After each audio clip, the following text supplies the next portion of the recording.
शेरनी कभी हारती नहीं। मेरी अगर मेजोरिटी होती तो रासमान भेजता। वो वही घोषणाएं करते हैं जो वो पूरी नहीं कर सकते।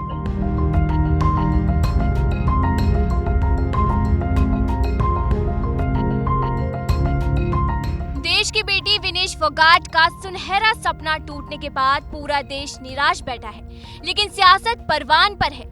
एक और जहां विपक्ष इस मुद्दे को साजिश बताकर बीजेपी सरकार पर हमले बोल रही है, सड़क से संसद तक संग्राम छेड़ दिया है, तो दूसरी ओर बीजेपी भी विनेश की तारीफ कर रही है और मेडलिस्ट की तरह सम्मान की बात कह रही है। लेकिन सियासत है कि थमने का नाम ही नहीं ले रही है। आखिर ऐसा क्यों है? तो आपको बता दें कि विनेश फोगाट ओलंपिक से ऐसे समय अयोग्य करार दी गई है जब हरियाणा में विधानसभा चुनाव की सरगर्मियां जोरों पर है। सियासी दल चुनावी रणनीति बना रही हैं। ऐसे में हरियाणा की बेटी विनेश फोगाट के ओलंपिक से बाहर होने के मुद्दे को सियासी रंग दिया जाने लगा है। कांग्रेस महासचिव रणदीप सुरजेवाला ने मामले को साजिश करार दिया और सरकार से कम सिल्वर मेडल के लिए दबाव बनाने की बात कह दी। इस देश का दुर्भाग्य है कि स्पोर्ट्स मिनिस्टर बोल रहे हैं हम 17 लाख रुपया खर्च किए। क्या 17 लाख रुपए से इस देश का प्रेस्टीज और मेडल वापिस आ जाएगा?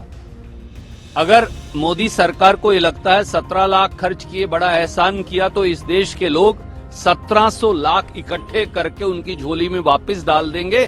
आप विनेश को वो सिल्वर मेडल देश को दिलवा दीजिए। अब जैसे ही कांग्रेस की ओर सिल्वर मेडल की बात सामने आई, तो दूसरी ओर हरियाणा की बीजेपी सरकार ने एक बड़ा ऐलान कर दिया।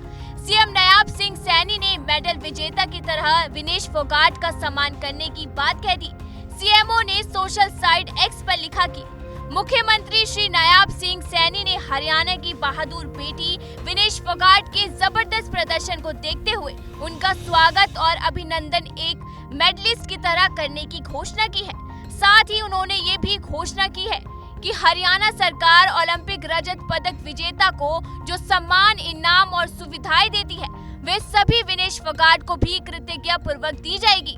साजिश और सम्मान की सियासत के बीच कांग्रेस बीजेपी में शहमत की भी खेल जारी हो गया है। कांग्रेस के दिग्गज नेता और पूर्व मंत्री भूपेंद्र हुड्डा ने तो यहाँ तक कह दिया कि अगर उनकी पार्टी मजबूत होती तो वे विनेश को राज्यसभा में बिठाते, जिस पर पूर्व गृह मंत्री अनिल विजन ने जोरदार तंज कसा।